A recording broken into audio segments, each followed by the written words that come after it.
Hi everybody, I am Leo Babauta of Zen Habits, and I'm so glad to be with you. In this video, it's a third in a series of videos about coaching and leadership. I'm going to talk about why people don't get supported with a coach, even though, as I said in the last video, leaders absolutely need support. And then I'm going to talk about how to overcome those challenges. If that's something that you want is to overcome these challenges, let's talk about it. Before I do, I'm going to ask you if you have a topic you'd like me to talk about in one of these videos, please post it in the comments below. I look at every single comment. I care about your suggestions. It will really help me out. I'll make the videos, assuming it's something that I know how to talk about, and I can talk about habits, productivity, tools, morning routines, exercise, eating healthy, veganism, minimalism, simplicity, mindfulness, meditation, Zen, and much, much more. Online businesses, frugality, changing your finances, turning your whole life around, any of that stuff. Please tell me, what are your questions? What would you like me to talk about? Also, subscribe to the channel because I'm trying to grow my audience here, and I would love to have an engaged audience and make these videos for you twice a week or more, maybe. If you're engaged and if you subscribe, I will start doing that more. And if you know someone else who could use some Zen habits in their lives, please share this with them. That would be amazing. Thank you.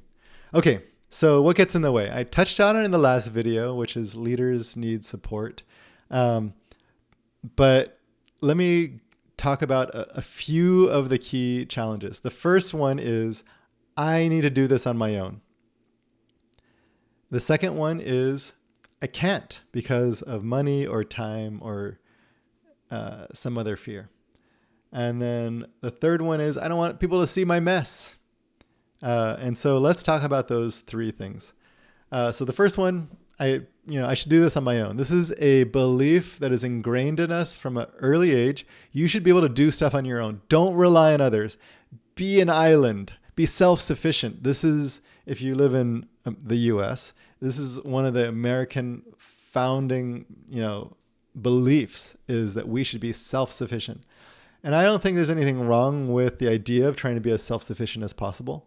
But I actually think it's damaging in some ways, which is that when we need support, we resist getting it. For example, if you are having some mental health issues and you needed support, go and reach out to a therapist. But there's a lot of people who, my age, older, who just don't believe that they should need that. It's like, oh, I don't need that. Of course you freaking do. Go get a therapist. Everybody should have a therapist.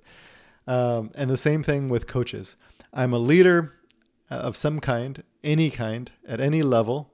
I'm creating, I'm taking responsibility in my life for creating something, responsibility in the world for creating something, and I shouldn't need support. BS. You do. You need support. You don't need to do something on your own. And the fact that we think we should do it on our own means that we become isolated. We become lonely in what we're doing. Leaders of all kinds are incredibly lonely because they don't have anyone to talk to about this stuff. They don't have anyone to support them, to root them on, to love them, to acknowledge them. We are alone because of this damaging belief that I should do things on my own. So this is a myth. It is damaging. It is wrong. We should be able to have community. We should be able to have others to lean on. This has actually always been how great things get done, is by doing things together. Great people have always had support. The people who have risen the highest, obviously sometimes it's because of privilege and where the accidents of birth and all of that. But the people who rise the most from the lowest to the highest, like that amount of rising, are the people who realize that they should not do it on their own, that they need a group of people. Maybe it's a small inner circle of 5 people. Maybe it's 10. Maybe it's a bigger community that's lifting them up. The people who have risen the most are the people who rely on others. So I want to challenge that belief and change it, starting with this video, and you change that belief in yourself. Support is a good thing. relying on others, leaning on others is a good thing. And if you model that, it's going to be permission for others in your life to do the same. I think it's an important thing to do, is to say, like, actually, I do need support, and it's actually a good thing for me. It's actually something that's going to take me to the next level. I can't go beyond where I am without it, because I can't see what I can't see. I can't actually work with things that I don't even know are there. So that's what coaching does, is it helps you to see stuff you can't see, and then it supports you to go through that. Okay, the second thing is, I would call it a cluster of things, but it's something around time. I don't have the time. I don't have the money.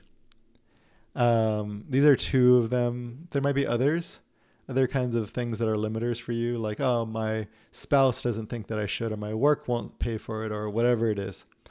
And what these are really are some kind of fear or belief that says, I can't have something. I want it, but I can't have it. So if you want support from a coach, if you want to work with me, for example, and you're like, but I can't.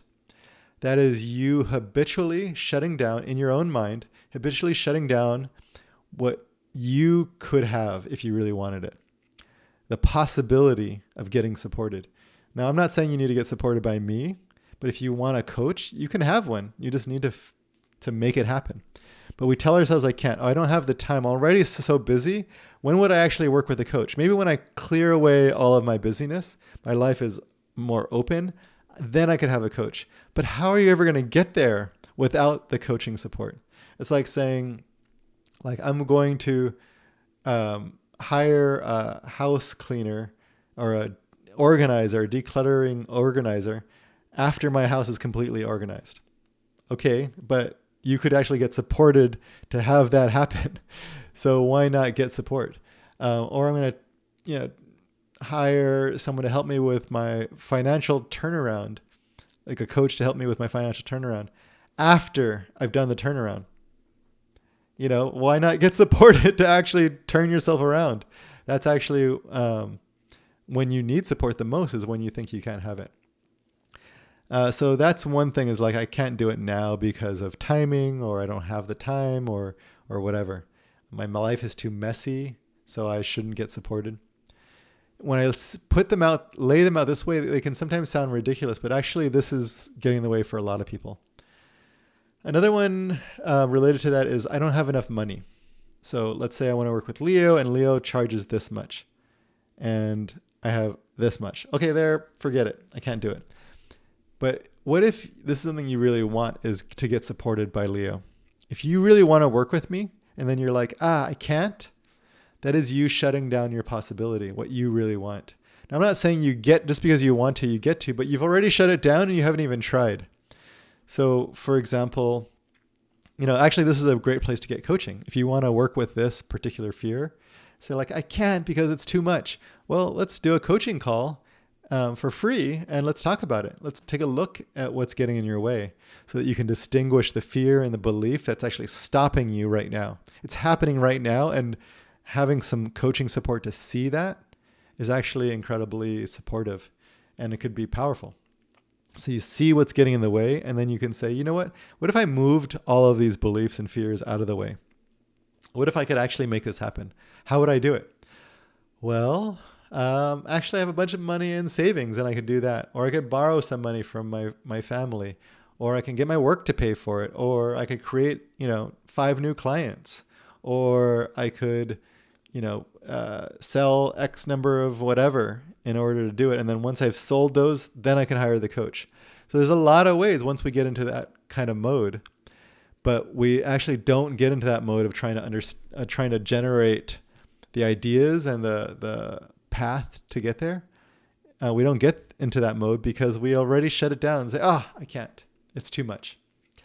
And so that gets in the way for us. And if you want to work with that, come and talk with me. Say, like, Leo, I really want to work with you as a coach, but I can't because of finances. Okay, great. Let's take a look at that. Let's do a coaching call where we look at that, and then we see, like, if we move that out of the way, what could you do to make it happen?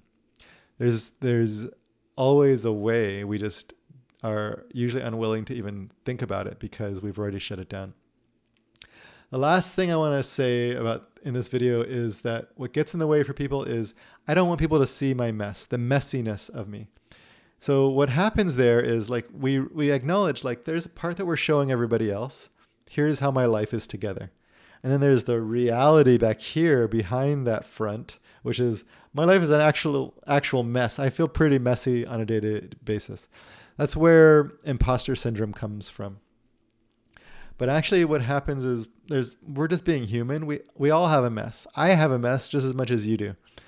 But we have shame about being human. We have shame about our messes. If you have like a messy room and you might have shame about that, or like my laundry is piled up. You might have shame about that, or my health has gotten really messy and I haven't been taking care of myself. You might have shame about that. I'm not taking care of my teeth. You might have shame about that. I'm not taking care of my finances. You might have shame about that, and so on and so on. So there's always going to be a place where you're messy, and then we add on top of that mess a bunch of shame, which makes it really hard to actually work with that. Every time we look at that pile over there, that's a mess that we're ashamed about, we want to turn away from it, avoid it, because that pile, it represents our shame about ourselves. And so the idea of taking a look at those shameful things with a coach can be really scary. It's like, no, I don't want this person to see my mess. But actually, as we start to step into coaching with someone, trusting them and trusting ourselves, we actually develop trust in ourselves by practicing this. What we can see is we're actually just allowing ourselves to be human, be a bit messy. Every human being has some messes that they're embarrassed about. Even be embarrassed, have some shame and share that. And as you aerate that, what happens is you give yourself permission to be human. The coach, of course, is holding space for you to just be as you are. But you then as well start to say, well, what if I could just be who I am right now, which is a bit freaking messy. And if you could give yourself that kind of permission, what happens is it starts to have less shame. It's more aerated. You start to trust the coach, trust yourself, and then you start to be able to change things. As long as you don't want anyone to see your mess, you're going to stop yourself from ever being able to be human, give yourself permission to be a bit messy, and you're really going to be standing in your own way of changing any of this stuff. If you're embarrassed about your finances, embarrassed about your love life, embarrassed about your clutter or your health or whatever it is that you're feeling messy about, you're really getting in your own way of changing it by saying, I can't get supported, I can't show anyone my messes, I can't be human. So what I encourage you to do is take a leap of faith. Come and work with me. I have a few different ways, but as you do that, you're going to start to overcome some of these barriers. Don't wait until you've overcome them and then you start working with me. Work with me so that you can overcome them. Because these exact barriers are getting in the way, not just of you getting supported, but everywhere else in your life. I really strongly believe that. So if you want to work with me, I have a few ways. One is one-on-one. I work with people one-on-one for a year. It's a deep coaching experience that brings the rigor of coaching with the practice of Zen, the being of Zen. So one-on-one coaching, coaching.zenhabits.net is the page for that. I'm going to put the link here. And the other thing to know is there's a page with some information. Fill out an application, get on a free call with me. Let's talk and let's see if there's possibility there, if there's some kind of connection. Second is at a lower price point, but still a pretty decent time and financial commitment, is a 9-month transformational small group coaching program that I do with people called Fearless Mastery. It's January to October. It is a commitment, but if you'd like to talk about it, email me, podcast@zenhabits.net. And finally, I have my Fearless Living Academy, which is a membership program. You can see the link for that as well. And for that, it's a lower financial commitment. I have courses in there, a community, a monthly challenge, and a monthly call, and more. So come check that out if you want to start at that level. So one-on-one coaching, Fearless Mastery small group coaching program, and then Fearless Living Academy, where you can join my membership program. So come join one of those, reach out to me, let's talk, and I'd love to explore with you.